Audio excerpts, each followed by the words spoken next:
Hi guys, I'm Adam Wilborn from WhatCulture. And I'm the inspirational Andy Murray from WhatCulture. And remember, if you're in the midst of a ratings crisis, a 20-minute Baron Corbin match is definitely the answer. Coming up, Triple H is in big trouble. Crazy old dudes. And someone's getting fired. But first... Wildcard, bitches! Yeah!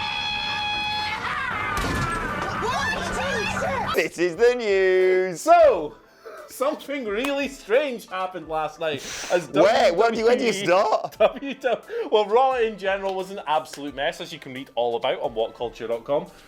But WWE left another gaping crack in the crumbling brand split with the introduction of the Wildcard Rule. Now, this was introduced by Vince McMahon at the top of the show. Basically, the rule originally stipulated that on any given night, 3 wrestlers from another brand, be that Raw or SmackDown, can appear on the opposite show, which is kind of weird in itself. This, of course... a rule sort of instigated after it had already happened. Yeah, this happened after Roman Reigns, Daniel Bryan, and Kofi Kingston had come to the ring, SmackDown's 3 biggest male stars.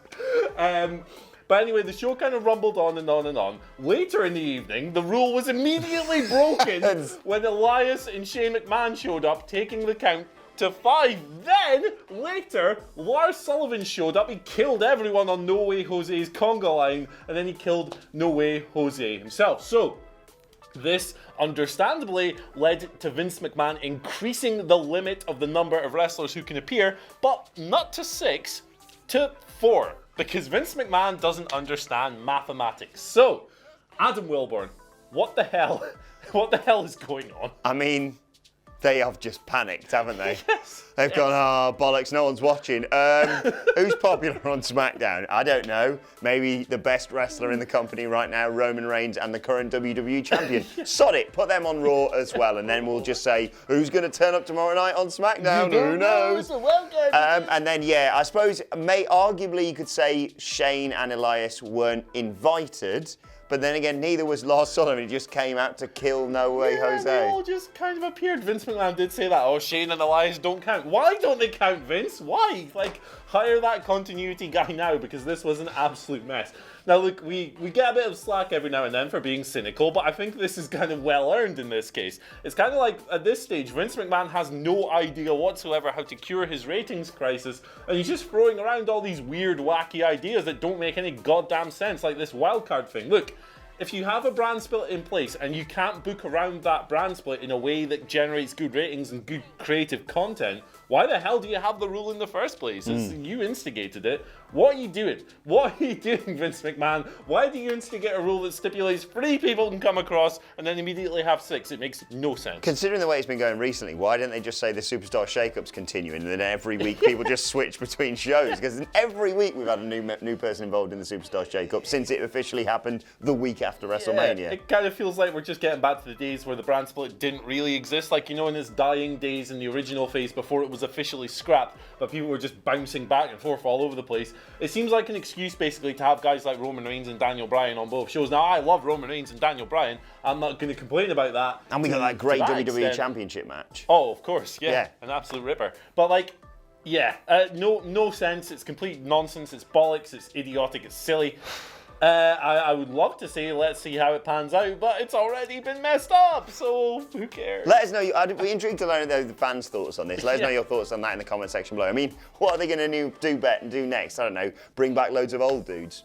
Before we get to that, I should tell you about Triple H getting in trouble. You ever like to tweet accidentally and then thought, oof, that's going to look bad on me? Yeah, you know, every now and then. Well, it wasn't really accidentally. It was up for a few hours. But Triple H has liked a tweet, this was pointed out by David Bixenspan, by a fan, which basically blamed Vince McMahon for WWE's confusing and pointless storylines, and also saying the company should provide its wrestlers with health insurance. The fan wrote, just to clarify, at Vince McMahon, maybe the problem with the Raw and SmackDown ratings isn't due to wrestlers being injured, it's that you put confusing and pointless storylines on there. Also, it wouldn't hurt if you gave your wrestlers insurance. Just a thought, at Stephen McMahon, at Triple H, at WWE. Trips liked that tweet for a few hours, then presumably someone said, yeah, you know everyone can see those tweets that you've liked, and then he's unliked it. But I mean, it's a solid point. Yeah, I mean, he's right, but the sheer banter factor of the heir apparent to WWE, this executive, this guy who's been there for so long, Vince McMahon's bloody son-in-law, liking this tweet is on the next level. WWE's banter era remains undefeated. It seems like something really, really, really stupid happens every single week, and this is just another example from Triple H, who, by the way, runs his own social media accounts. He doesn't even have a team, he doesn't have a bunch of goobers sitting there doing his stuff for him. He does this himself. So while there's every possibility that maybe he saw this thing appear in his mentions and he accidentally hit it, it would be just absolute top patter if he'd done it himself as some kind of stupid little internet protest. Odds on all the wrestlers in NXT getting insurance and everyone else going up to the main roster having their insurance taken away. That would be like every time you get called up, congratulations, you're on the main roster. Bad news, no more insurance for you. Yeah, this is really funny. I mean, like, you can kind of see inside Triple H's head, maybe he thinks this. I mean, look at what's going on with the Revival at the moment. They were certainly Triple H guys. Now they are literally rubbing their bullocks and pouring cold water on it, baby. It's really, really strange. I popped my little face off when I saw this. Thank you, David Bixenspan, for pointing this out. This is a premium slice of bantent, and we are very fortunate to experience it. And we're only getting started. Go on, tell them about... So, crazy old dudes, as we teased at the top of the show there. Basically, WWE are now so panicked in this ratings crisis that what they're thinking about doing, which is what they always do, in fact, is bringing back a bunch of old geezers from the past, stars of previous eras, to compensate for this starless era where nothing draws, to try and boost ratings and build interest for the next Saudi Arabian show, which takes place on the 7th of June, I believe. Now, this was mentioned by Shiggity Shagger Dave Meltzer on the Wrestling Observer Radio. He noted that the three names in question, who are already confirmed for the Saudi show, by the way, are Goldberg, who I love, Brock Lesnar, who I love, and The Undertaker, who you loved. Yeah, once upon a time. It'd be cool to see these guys on TV again, don't get me wrong, but you can kind of smell what they're going to do here. It's what they always do when they get old guys on. You're probably going to have The Undertaker chokeslam Ricochet for banter purposes. Goldberg will defeat, I don't know, who do we like at the moment? Robert Roode, he'll beat him in 30 seconds. All this stuff. It's textbook WWE. I wouldn't be at all surprised if these guys started appearing on Raw and SmackDown and just kind of immediately shredded everyone in their sight. Yeah, I mean, don't get me wrong. I love to see old dudes being brought back for little pops, but when you're resting your company on them, it's very, very dangerous. I mean, it's strange state of affairs, as we've discussed already in the office this morning, that the best thing about WWE right now, we're saying this in 2019, if you said this any time before, I would have told you you were a liar. The best thing about WWE right now is Bray Wyatt. Yeah, absolutely. Those Firefly Funhouse segments are awesome. This week's one, like with the little kids just sitting there, like completely disinterested. It's really good stuff. Like this is a very cynical news video. Today we are having a bit of a laugh because last night's Raw was a complete catastrophe. So I think it's kind of earned. But there are good things going on in the show at the moment. Yes. You know, Kofi Kingston's title reign. Becky Lynch continues to be excellent. She's currently dragging a good feud out of Lacey Evans. Bray Wyatt, as we've just mentioned. Robert Bobbo. Big Bobbo. Big Bobbo. That was fun until he kind of succumbed to 50-50 booking. Sami Zayn was great until he got thrown in the bin. There is some good stuff going on. Lucha House Party won. Yeah, they did a wrestle. That was a thing. They did a wrestle. There is some good stuff going on. There's just so much tripe elsewhere on the card. Look, maybe Goldberg and that can come back onto TV for a few weeks and maybe they'll do some good stuff. I really enjoyed Goldberg's last run. I thought it was brilliant. I thought the WrestleMania match with Brock Lesnar was one of the best sub 5-minute matches ever. But is this really the answer? Is going back to this well you've gone to so many times? You know it's going to run dry sooner or later, and perhaps this is it. I give it about a month until we see The Rock on SmackDown. That's what I'm going to say. I mean, inject that straight to my eyeballs. Oh, absolutely. Final story of today, though. As we know, it's all going a bit wrong for WWE, and they have now fired one of their writers, Ryan Callahan. This was reported by Fightful, has been fired, although not necessarily because of bad writing. This is due to a conflict with Dave Kapoor, better known to you and I as Ranjin Singh, who of course used to manage the Great Khali. He has, Dave hasn't been fired. Ryan Callahan has been fired due to basically conflict of interest or conflict of points, I should say, with Dave Kapoor. And I mean, it's often that we see a shuffle of the writers around this time of year when we get into these sort of ratings troubles anyway. Yeah, it is. I mean, they definitely need to change something in that creative department. Clearly, things aren't working out, as is reflected in the TV ratings. Now, there are other reasons for this as well. Of course, the NBA playoffs are on at the moment. Raw clashed with them last night. TV ratings in general are declining, albeit Raw and SmackDown are at a far greater rate. So it's not just creative, but they definitely need to do something. We've seen some pretty big changes in the creative department as of late. We saw Robert Evans he resigned before he was fired after the Hall of Fame incident. Road Dogg's been removed from that position as SmackDown's lead writer, and now this Callahan chap's gone as well. We've also seen things like Dean Malenko resign as a producer. Arn Anderson has been binned off as well. So there's a lot of backstage turmoil going on in this company at the moment. It's a really interesting reshuffle. It's not really the acts of a comfortable, stable company. No. You got to wonder really what's going on, that these pillars are just kind of being shed. I believe Callahan had been there since 2016, as was reported by Sean Ross Sapp over at Fightful in the original write-up. So, he'd been there for quite a while as far as writers go. Vince McMahon goes through these guys like nothing on earth. Strange times, hard to make sense of it, but let's see what comes of it. At least they haven't promised massive figures for new TV deals or anything.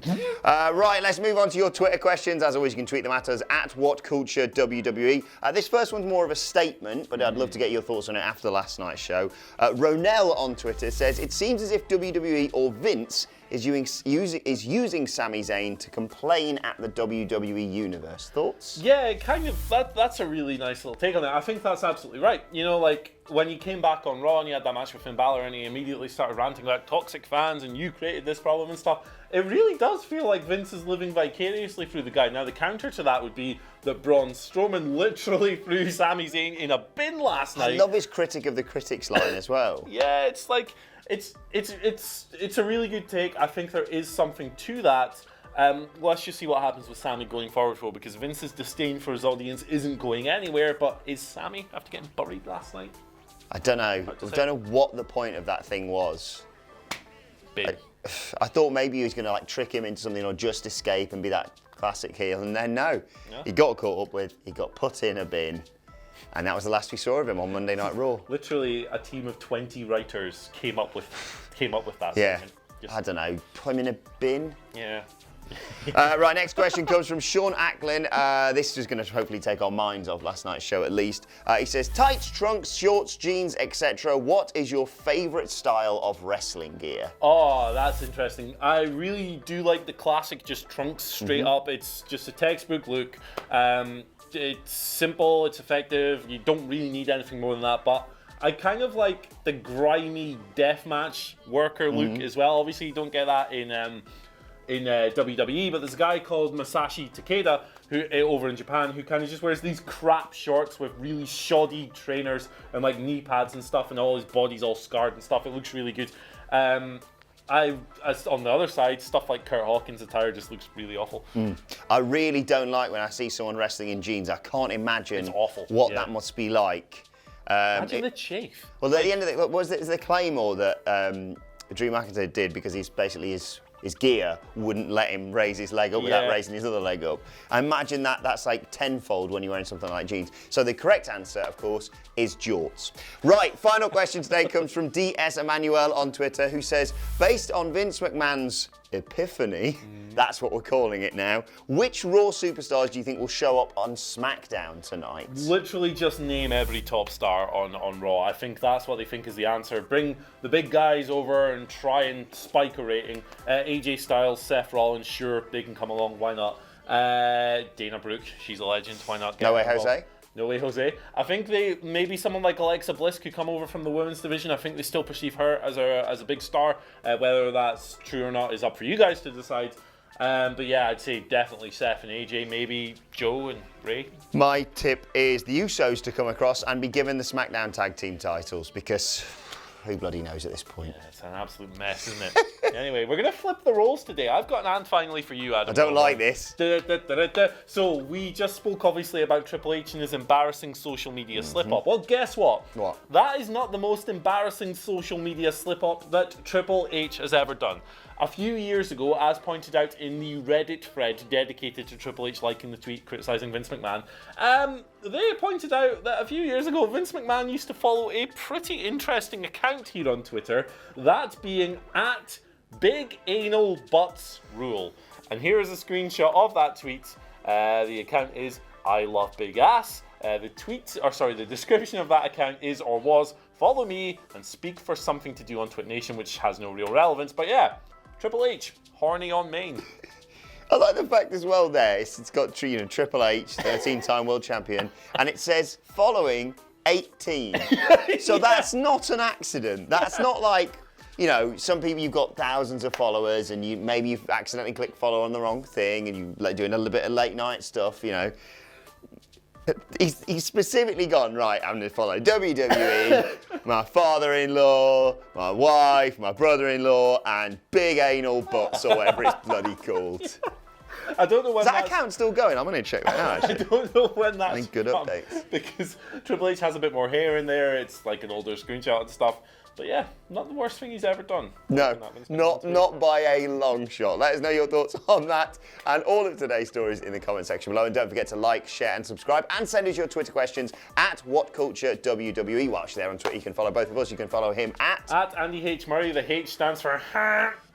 You can follow me at Adam Wilborn. You can follow us all at WhatCultureWWE. My thanks to Andy Murray. Thank you for watching and we will see you soon.